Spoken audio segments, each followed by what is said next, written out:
Hello friends, welcome back to my channel Saurav kitchen. ఈరోజు నేను ఒక డిఫరెంట్ పెయింటింగ్ చేశానండి.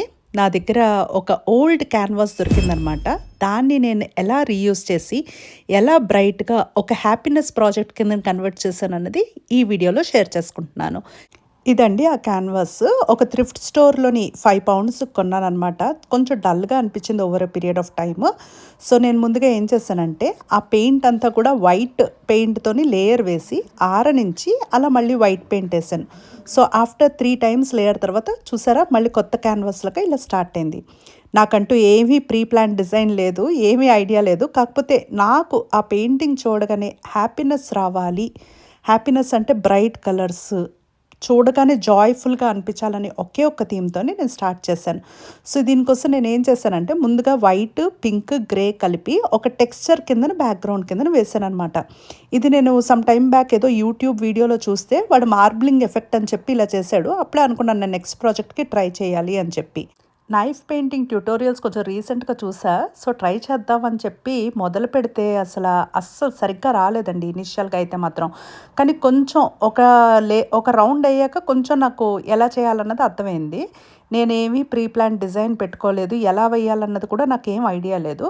కాకపోతే ఏంటంటే డార్క్ అండ్ లైట్ కలర్స్, అదే షేడ్ డార్క్ కలర్, అదే షేడ్ లైట్ కలర్ వేసుకుంటూ స్టార్ట్ చేయాలని చెప్పి మొదలుపెట్టాను. ఈ ప్రాజెక్ట్ నేను ఎర్లీ మార్నింగ్ 4:00 స్టార్ట్ చేస్తే ఇప్పుడు టైం 6:30 అయిందనమాట. మా హస్బెండ్ కిందకొచ్చి ఆగు నేను బ్రేక్ఫాస్ట్ ప్రిపేర్ చేస్తానని చెప్పి సాటర్డే మార్నింగ్ ఏదో తనకు తోచింది తను ప్రిపేర్ చేస్తున్నారు. మేము ఇద్దరం అలా చక్కగా కబుర్లు చెప్పుకుంటూ నేను ఫుల్ ఫోకస్డ్గా నాకు నచ్చిన డిజైన్ నేను పెయింట్ చేసుకుంటూ వస్తున్నాను అనమాట. సో, ఇదేంటంటే పెయింట్ కొంచెం టెక్స్చర్‌గా రావాలని చెప్పి, అంటే కొంచెం ఉబ్బెత్తుగా వస్తుందని చెప్పి కొంచెం థిక్‌గా వేస్తున్నానండి. అదేమి మనం బ్రష్ లాగా ఫ్లాట్ పెయింట్స్ కాదు. సో, ఓవరాల్‌గా పెయింట్ అయిపోయాక మనం చూసేసరికి కొంచెం టెక్స్చర్డ్ పెయింట్‌లా ఉంటుందన్నమాట.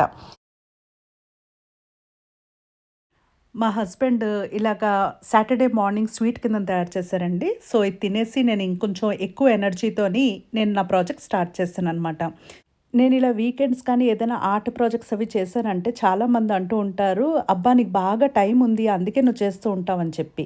కాకపోతే ఇక్కడ అర్థం చేసుకోవాల్సిన విషయం ఏంటంటే, ప్రతి ఒక్కళ్ళకి ఒక ప్యాషన్ ఉంటుందండి. ఆ ప్యాషన్‌కి మనం టైం కుదుర్చుకోవాలి. ఆ కుదుర్చుకొని చేసుకుంటే మనకు కూడా ఒక సెన్స్ ఆఫ్ సాటిస్ఫాక్షన్, హ్యాపీనెస్ ఉంటుంది. ఎట్ ద సేమ్ టైమ్ అది హస్బెండ్‌దైనా, వైఫ్‌దైనా వాళ్ళకంటూ ఒక ప్యాషన్ ఉండి, అది వాళ్ళు ఇంట్రెస్ట్‌గా చేస్తున్నప్పుడు అవతల వాళ్ళ సపోర్ట్ కూడా ఈక్వల్‌గా ఉండాలండి. ఇప్పుడు ఫర్ ఎగ్జాంపుల్ నేను ఇది చేస్తున్నానంటే నాకు సపోర్ట్ లేకుండా నువ్వే వంట చేయాలి, నువ్వే ఇది చేయాలి, పిల్లల్ని చూసుకోవాలి, ఇప్పుడు ఇవన్నీ ఎందుకు అని అంటే ఒక్కోసారి మనకి చెయ్యాలి అన్న ఆ ఎక్సైట్‌మెంట్, ఆ ఉత్సాహం బడ్‌లోనే కిల్ అయిపోతుందండి. సో, ఎప్పుడూ కూడా మన పార్ట్నర్ లేకపోతే మన పిల్లలు ఎవరైనా సరే, మన ఇంట్లో ఎవరైనా ఒక మెంబర్ ఒకటి నేను ట్రై చేస్తానంటే వీళ్ళైతే వాళ్ళకి సహకరించండి. లేకపోతే వాళ్ళకి ఏదైనా మీ దాంట్లో మోటివేషన్ చెప్పడానికి చూడండి. ఒకవేళ అది మరీ డేంజరస్‌గా ఉంటే జస్ట్ జాగ్రత్త చెప్పండి. అంతేగాని ఒక పని చేస్తాను అని అన్నప్పుడు వెనక్కి లాగడం, ఇది నీ వల్ల కాదు అని చెప్పడం, నువ్వు చేయలేవు అని చెప్పడం, అలాగా డీమోటివేటింగ్‌గా ఎప్పుడూ ఎవరితోని మాట్లాడొద్దు. కుదిరితే కొంచెం పాజిటివ్‌గా మాట్లాడదాం. కుదిరితే పక్క వాళ్ళని మోటివేట్ చేయడానికి చూద్దాం. అంతేగాని ఒకళ్ళని కిందకి లాగే ప్రయత్నం మాత్రం అది మన ఇంట్లో వాళ్ళైనా సరే, బయట వాళ్ళైనా సరే, ఎవరైనా సరే ఎప్పుడు కూడా చేయకూడదండి. నేను ప్లాన్ లేకుండా వేస్తున్న ప్రాజెక్ట్ కదా! సో, ఎక్కడ గ్యాప్ కనిపిస్తున్నా నాకు వచ్చినట్టుగా పువ్వులు రకరకాల షేప్స్, రకరకాల డిజైన్స్ వేసేస్తూ వచ్చాననమాట.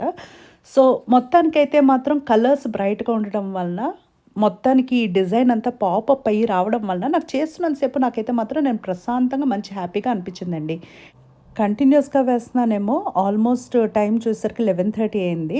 సో, అప్పటికి బ్రేక్ ఇచ్చాననమాట. అంటే ఎర్లీ మార్నింగ్ 4 నుంచి స్టార్ట్ అయితే నేను 11:30 వరకు కంటిన్యూస్‌గా వేశాను. సో, అప్పుడు బ్రేక్ ఇచ్చి మళ్ళీ మిగిలింది నేను 2:33కి మళ్ళీ స్టార్ట్ చేశాననమాట. నా నా డిజైన్ నాకే కొంచెం పక్క నుంచి లేదా దూరం నుంచి చూసేసరికి కలర్‌ఫుల్‌గా, బ్రైట్‌గా అనిపించింది. సో, నేను ఎక్కడెక్కడ గ్యాప్స్ ఉన్నా అక్కడ లీవ్స్ కానీ, నాకొచ్చిన ఫ్లోరల్ డిజైన్స్ కానీ, నాకొచ్చిన ఫ్లవర్స్ కానీ అలా వేసుకుంటూ ఫిల్ చేసుకుంటూ వెళ్ళాననమాట. సో, ఈ పెయింటింగ్ చూస్తే మీకు కూడా ఎక్కడో అరే! ఈ ప్యాషన్ నాది ఉంది కదా! నేనిలా మాట్లాడినప్పుడు నన్ను ఇలా ఎవరైనా షట్ డౌన్ చేసుంటారు కదా! అలాంటి నేను అనుకున్న ప్యాషన్ నేను పర్స్యూ చేయలేకపోయానే. ఇలా మీకేమైనా అనిపిస్తే గనక ఎవ్వరూ మిమ్మల్ని స్టాప్ చేయట్లేదండి. You shouldn't stop your passions. ఎప్పుడు కూడా మనం అనుకున్నది, మనం చేద్దాం అనుకున్నది, మనకి హ్యాపీనెస్ ఇచ్చేది ఎప్పుడు మనం ఆపకూడదండి. అది కొందరికైతే మాత్రం అది ఎక్సర్సైజ్ అయ్యి ఉండొచ్చు. కొందరికేంటంటే అది పెయింటింగ్ అవ్వచ్చు, లేకపోతే క్లీనింగ్ అవ్వచ్చు, గార్డెనింగ్ అవ్వచ్చు, రకరకాలండి. అది ఏదైనా కానియండి. కానీ మీ మనసుకి హ్యాపీనెస్ ఇచ్చేది మీరు ఖచ్చితంగా చేయాలి. ఇప్పుడు చూడండి, ఇది నేను చేస్తున్నప్పుడు నాకు సంతోషం అంటే ఇలా ఉండాలి అని అనిపించింది.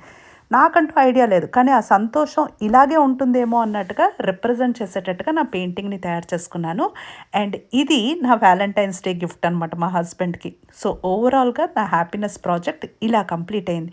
ఇంతకి మీకెలా అనిపించిందన్నది నాకు ఖచ్చితంగా నాకు కమెంట్స్‌లో చెప్పండి. మీ comments mean a lot to me. Thank you so much for watching.